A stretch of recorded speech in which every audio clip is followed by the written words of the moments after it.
Boring.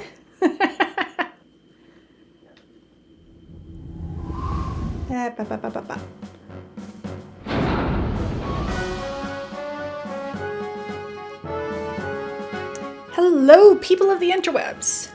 Welcome back to RGOGNOCA, really good old games no one cares about. I am WanderGirl108, and this, as promised, is another movie tie-in game. This one for Disney's Atlantis, The Lost Empire, a movie that apparently didn't do very well, but I really like. Having seen it dissected on the internet, I can concede that it's not perfect.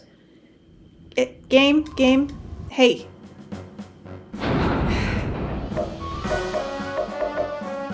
The movie isn't perfect, but I really like it. And naturally, it had a movie tie-in game. Yeah, I'm gonna be skipping the clips again because YouTube. But this game doesn't let me skip them quite so easily, so I'm gonna be using some editing to... Yeah. Now here's something interesting. Hello, Milo. Name's Whitmore. Your grandfather and I go way back. When he died, he asked me to train you for the dangerous journey ahead. So before I let you go, you'll have to complete a few tasks. The first task is simple. Just copy my moves. We'll start by jumping. So yes, this is the tutorial. And yes, this game is a platformer. Close range combat. You can fight off most enemies with a good right hook.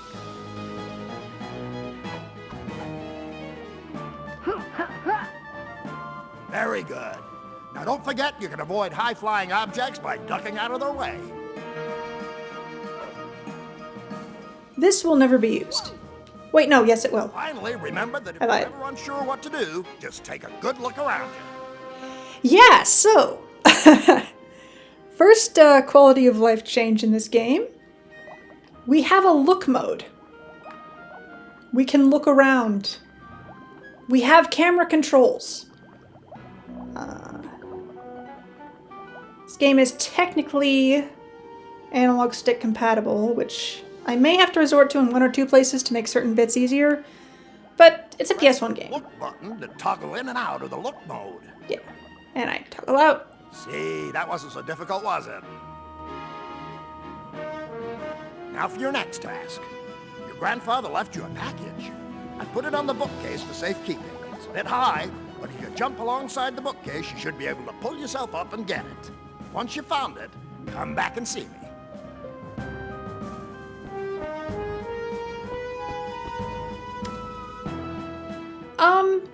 Okay, this is weird. I did a dry run of this game before I started recording it. And when I did a dry run of this game, this place was super pitch dark. So dark I could not see these bookshelves. I can currently see them perfectly well. I have no idea why. Anyway, so yes, this game, we have camera controls, unlike A Bug's Life, and that in and of itself is a game changer. Unfortunately, see, okay. There are some things this game does better than A Bug's Life. Camera control is a big one. Another thing you may have picked up on is that there are NPCs that will actually give us context for what's going on, even if we don't watch the movie clips. Also fantastic. I know there was that one NPC in the tutorial of A Bug's Life, so you might not be able to tell yet, but once we start the next level, you'll see. That yes, you can actually, even if you skip the movie clips, you can still play this game and have a general understanding of what's going on, kind of. This will never be used. Ah, the compass. Your grandpa told me it had a special feature. Maybe you'll find out how to use it on your journey. Anyway, my boy, for my third task, I want you to search the boiler room and find my lost crew portfolios and a a piece of a broken key. It's dark down there, so use your search button to turn the light switch on. Yeah, so we have an interact button also. It's, contextual. Press the search button to turn on the light. If you see an exclamation mark over your character's head... Excellent. That'll shed a little light on things. For some reason, you have to hold it down, the triangle button down for a good few seconds. I don't know why. I think they just wanted an excuse to put the Atlantis symbol in the game. But whatever. So if you don't know the story of this movie, if you collect enough Atlantean symbols to spell the word Atlantis, the movie for that level will be available in the movie viewer. Yeah, that's another thing. Including a game I probably won't be doing on this channel. The Tarzan movie tie-in game on PS1, which I do have and have played. It's basically impossible to 100%. I've never done that, and I probably never will. An old chest. A quick punch will break this open.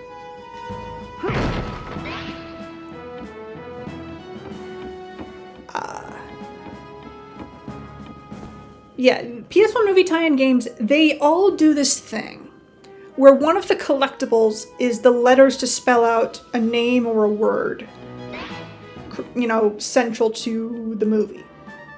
So, for The Bug's Life, it was Flick's name, and this one, it's just Atlantis.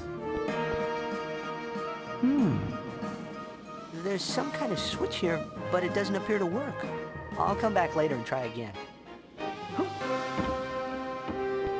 This may be a good place to search for the key.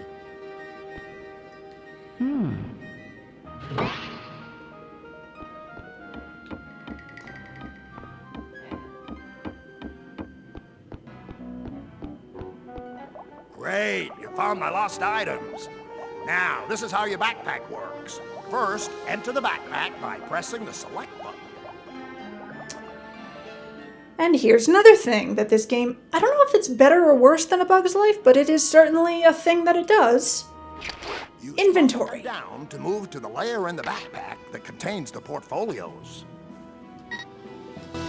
Thank you. Here's Commander Rourke. He's in overall command of the expedition and will guide you through any problems you may encounter. Lieutenant Helga Sinclair, the expedition's second in command. To get you through your journey, you'll need help from a team of specialists. We've got the best of the best. When you need their help, just call them on a radio. Here's the team. Vinny, demolitions. Busted him out of a Turkish prison. Audrey, don't let her age fool you. She's forgotten more about engines than you or I will ever know. Moliere, geologist and excavation. Man has a nose for dirt. It's now time for your fourth and final task. I have an Atlantean artifact around here somewhere, a boomerang. It may be of some use to you. Thing is, it didn't work when I tried it, so it's wound up in the bottom of my fish tank. Before you can enter the room, you'll need a key. Here's my half of the key to go with the part that you found in the boiler room. Now that you got both pieces, you can combine them to make a usable key. To do this, first go into the backpack. Find the first piece of the key, select it, and then now find and select the second piece. Once combined, both pieces will have formed a new usable key. Great! Lots of objects can be combined in this way to give you new and useful items. Lots, he says. Try using that key on the locked door over there. Just open your backpack, select the key, and then select Use. The door should open. I'll see you when you've retrieved that boomerang. So yeah, here's another fun thing. We don't just play as the main character. There are multiple playable characters here. But only contextually. And there's one more, besides the three that Widmore just told us about. You can probably guess who that is, but we're not going to see them for a while. Oh, and yeah, the character select box is also a checkpoint. The door is locked. Yes, I'm aware of that. Thank you. So, again, it's kind of hard to tell here in the tutorial. When in water, press the swim button to swim and the dive button to dive deeper below. When you're at the surface, press the swim button again to leap out of the water.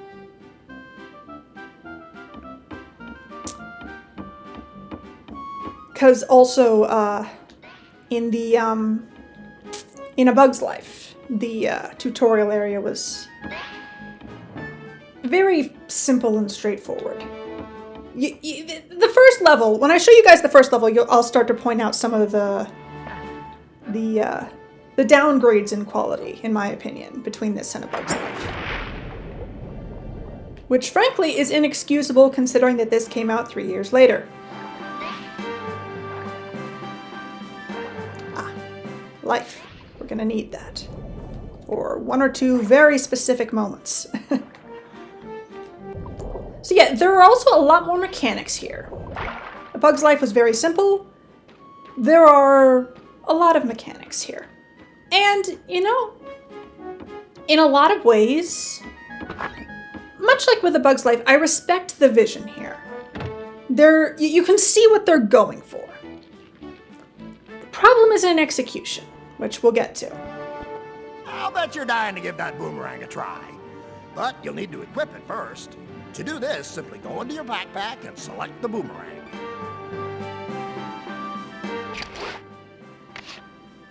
Good! Now, selecting Equip will take you out of the backpack and leave you equipped with the boomerang. Excellent! Now you'll always have the boomerang at hand. That might be just as well, considering where you're going. Well, that's all my tasks, Milo. Feel free to leave when you're ready. Just return to the lift in my study and you can be on your way. It'd be nice if you could stop a little longer, though. So I'll tell you a little secret. If you search the lectern in the boiler room, you'll get a surprise. See you later! Can I talk to you again, sir? No. Okay. So obviously we're gonna stay and see what's down here. Again, as with every Let's Play I do, I'm going to show you as much of the game as I possibly can.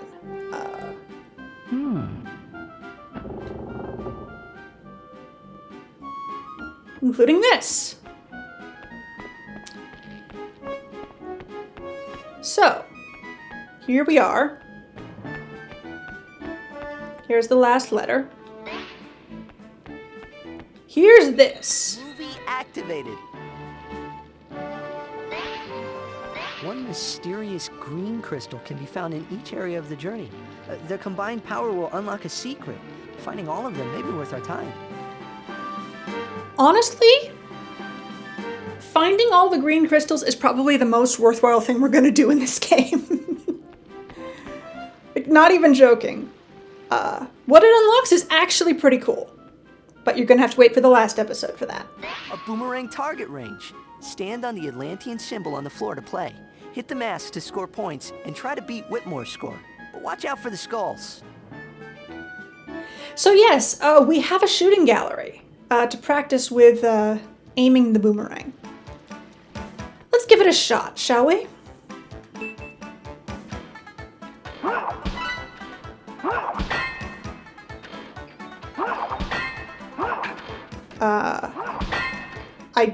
I'm not aiming very effectively at any of these.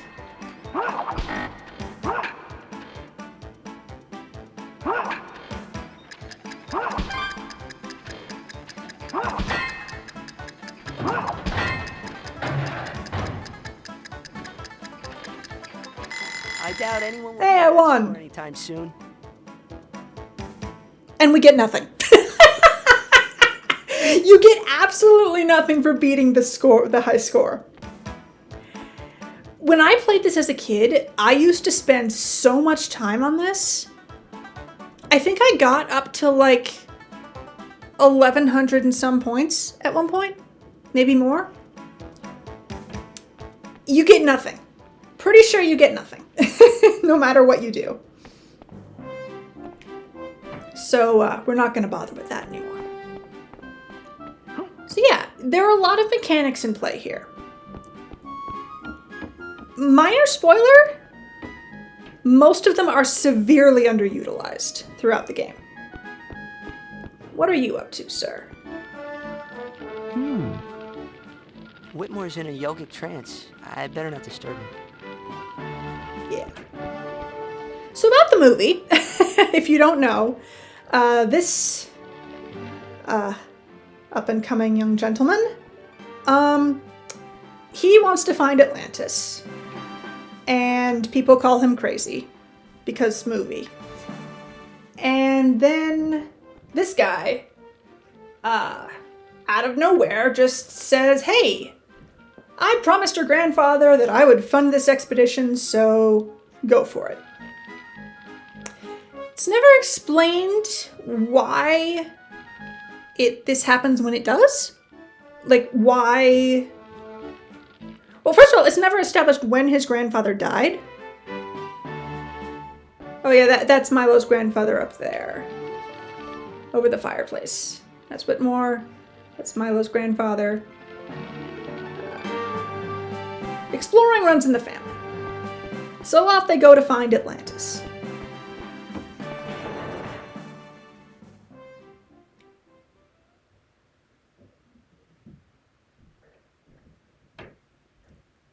I have been made, as I was saying, I've been made aware.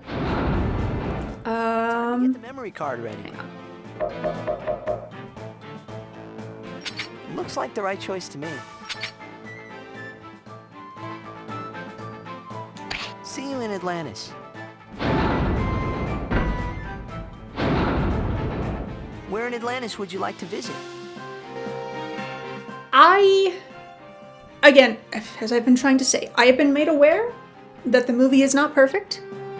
I still strongly recommend you go watch it. I think it's a pretty good movie.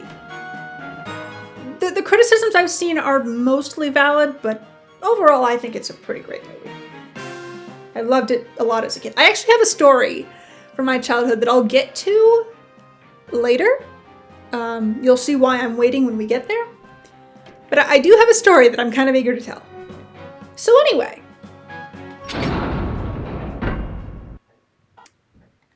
Yes, they go down in a submarine called the Ulysses, which lasts all of, I think, maybe 2 minutes in the movie. At last, the expedition is underway. The journal speaks of ancient guardians, protectors of the gateway to Atlantis. Hopefully that's all just myth and superstition. Yeah, so that's a nice thing this game does, is every time you start a level, you're given context. I greatly appreciate that for the sake of Let's Playing, because, again, YouTube cannot be trusted with anything, so the movie clips are gonna have to go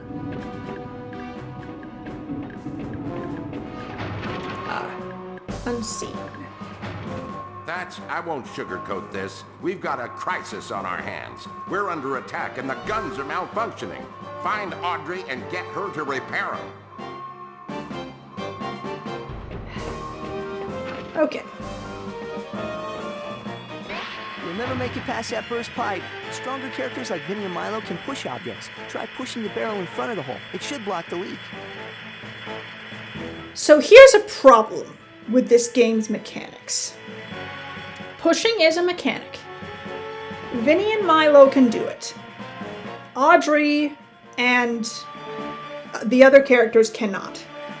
This is directly contradictory to what we're shown in the movie. Milo here is a nerd. He has no physical strength to speak of. Audrey, on the other hand, is tough as nails. She would be much better at pushing heavy objects than Milo.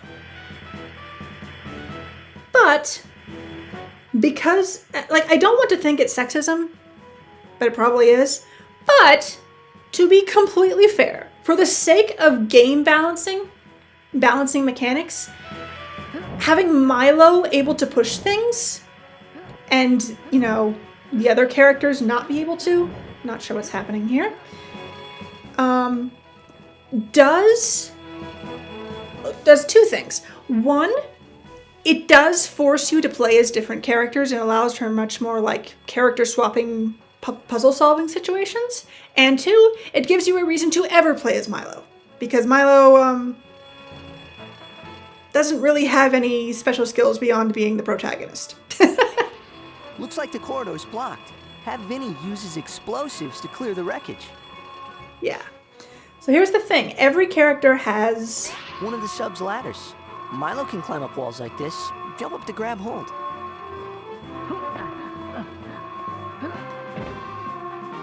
Every character has skills that they can and can't do, and being able to push and pull and climb being applied to Milo gives you incentive to ever play as Milo.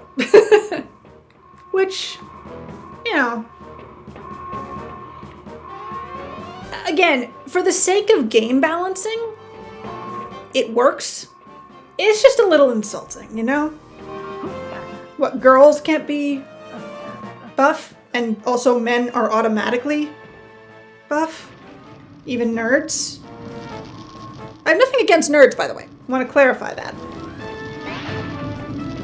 I am one. Here's the gun. Audrey better fix it. Yeah. Looks like a job for Audrey. If you inspect something and your character isn't able to take care of it, they'll tell you who can. So now we're Audrey. Audrey, honestly, in terms of, like, how to put this? I would rather play as her than Milo. Fighting chance.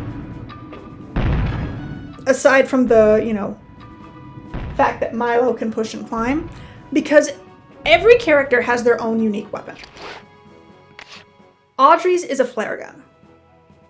Her flare gun has no limits on its range. Milo's does. The boomerang has like a limited range.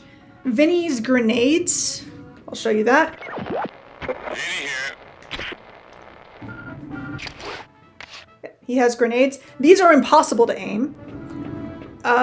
Mole has rocks that he throws, but he's almost never used and just generally isn't a good character to play as unless you absolutely need him.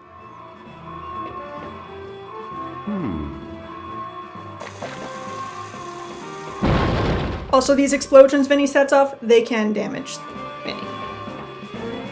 Because that's logical. But a woman mechanic being physically stronger than a male nerd? No, that's not logical at all. Audrey receiving. I do like how they all have voice lines for when you, like, highlight them in the character select. They'll even, like, address... Sometimes, I don't know if we've heard it yet, but they'll sometimes address the character you currently are playing as. Specifically. Which I think is neat.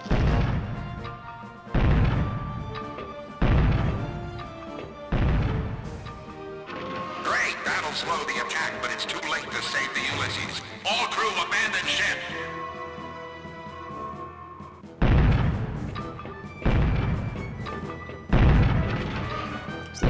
But basically, Audrey has arguably the best weapon in the game. Now, you may have noticed, equipable items are the compass, which is just a compass, it just points north, unless you do something later that can get it to point to certain things, but that will never be useful. Cool idea, poorly executed. And a weapon. Now, you might think that this means that there are going to be multiple weapons. There will not. Every character has one weapon, and that's all you get.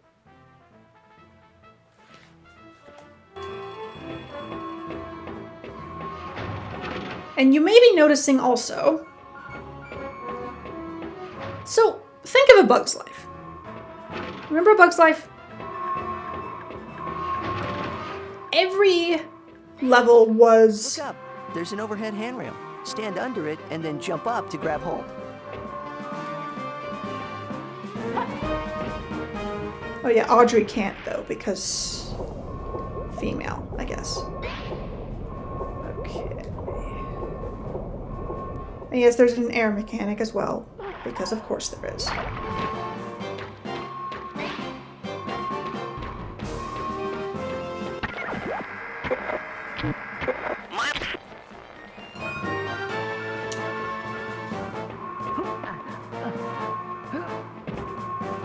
Again, maybe you can't see because this area is supposed to be cramped anyway. But, I'm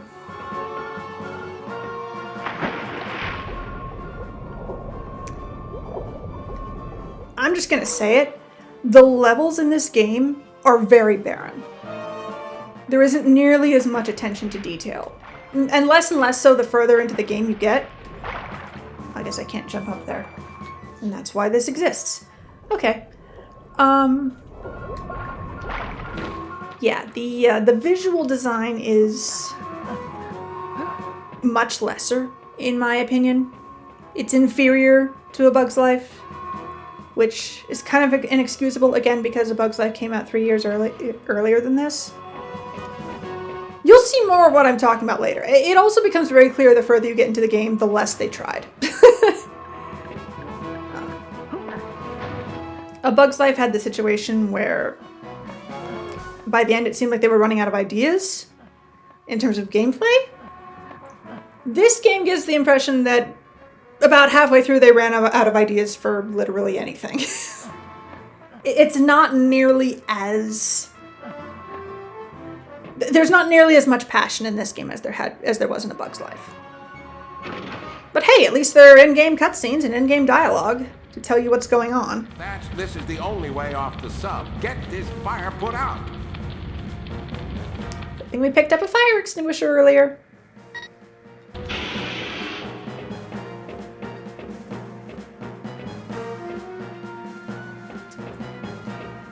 All right.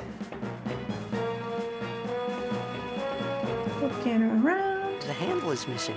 I'll have to find... Using the camera controls, because that is nice. La-da-dee-dee, la-da-dee-dee-dee. Yeah, swimming mechanics. They exist. They're not great, but hey. We're not allowed to get that yet.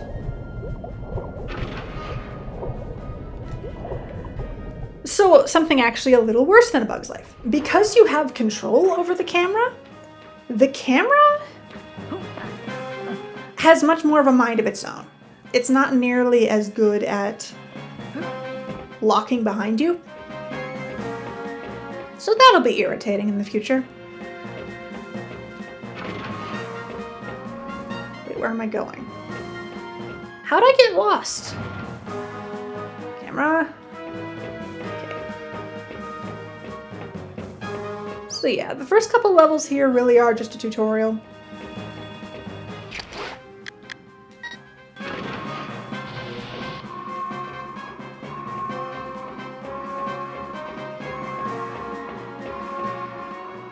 The evac sub's release mechanism is jammed. Activate the manual override. Hurry! Why do I have to do everything, by the way? Like, I'm just the linguistics guy. You know?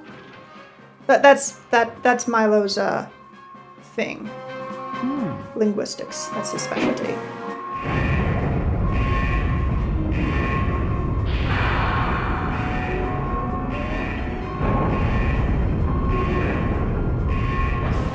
Good work, Thatch. Your sub-pod is waiting. Get out of there. Yes, sir. I guess.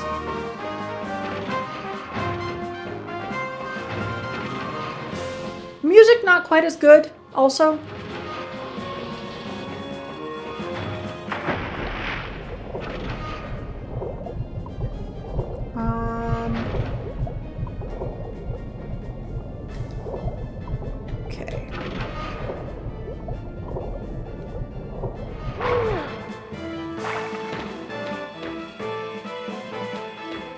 supposed to go?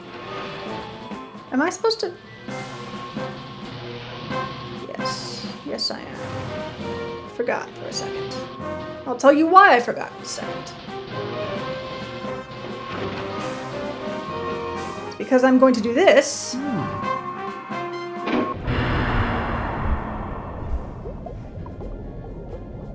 And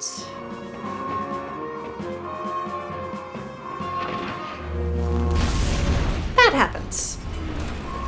I remembered that happened. I forgot that I had to go through them before it happened. So yeah, even doing a dry run, it's not going to make me completely not stupid. Anyway, we're here now.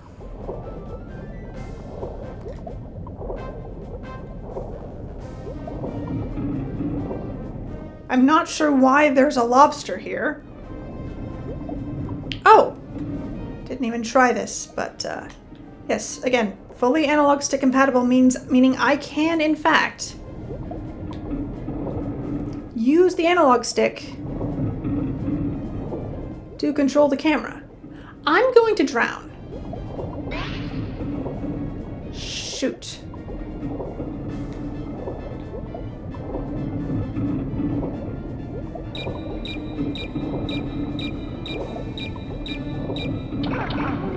Yeah, that wasn't smart. My bad.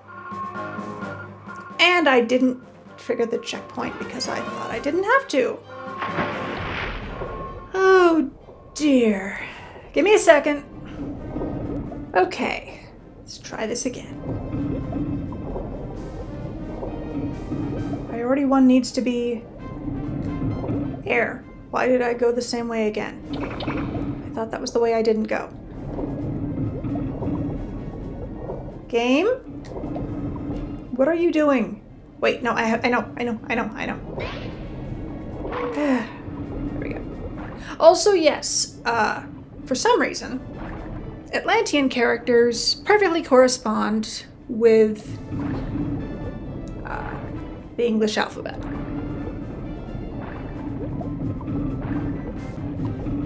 Sorry about that. There was a bit of a disturbance. Which, as a kid, you think is cool. As an adult, you realize how dumb that is. Like, different languages have very different ideas of... Why do I keep going this way? Like, different languages prioritize different sounds and express different sounds in different ways. Especially having looked into Japanese, as I've mentioned. The idea of there being a one-to-one equivalent. I mean, I also studied Greek for a little bit, and one-to-one... There was one-to-one, but there were also characters designed to represent compounds of letters. What we use, like, pairs of letters for in English. I don't know. It being one-to-one, it rubs me the wrong way, having ever studied languages.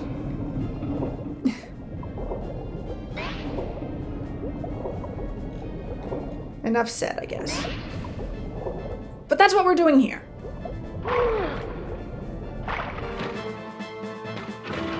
Not making the same mistake again.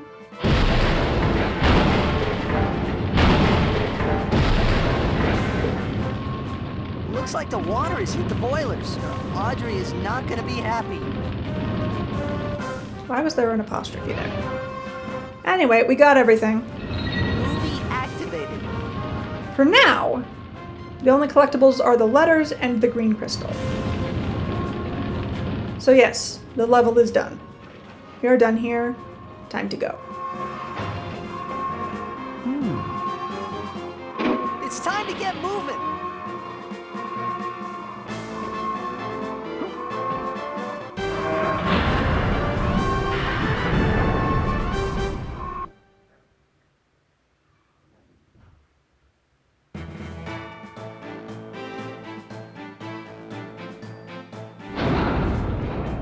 Time to get the memory card ready. Looks like the right choice to me. Also, there is no save option outside of this, like, between level thing. So I'm going to be saving and praying to every god that has ever been or will ever be that these videos don't corrupt. One of them inevitably will. Anyway, that's going to do it for this episode. This video's gone on a bit long. I realize I've been kind of stumbling here. I've been rambling a little. We're gonna...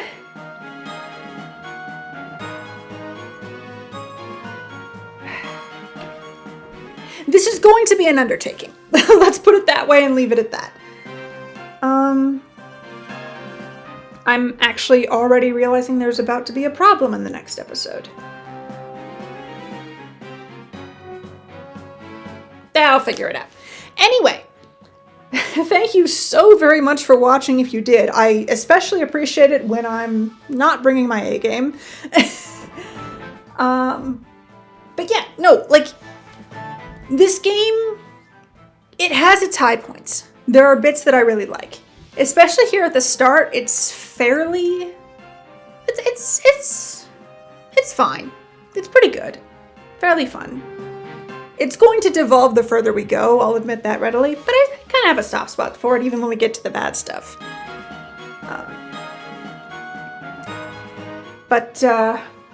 Yeah, thank you for watching if you did, I really do appreciate it. Also, please remember, please go to my community tab and vote on what my next Let's Play should be. Please and thank you. And I look forward to seeing you next time.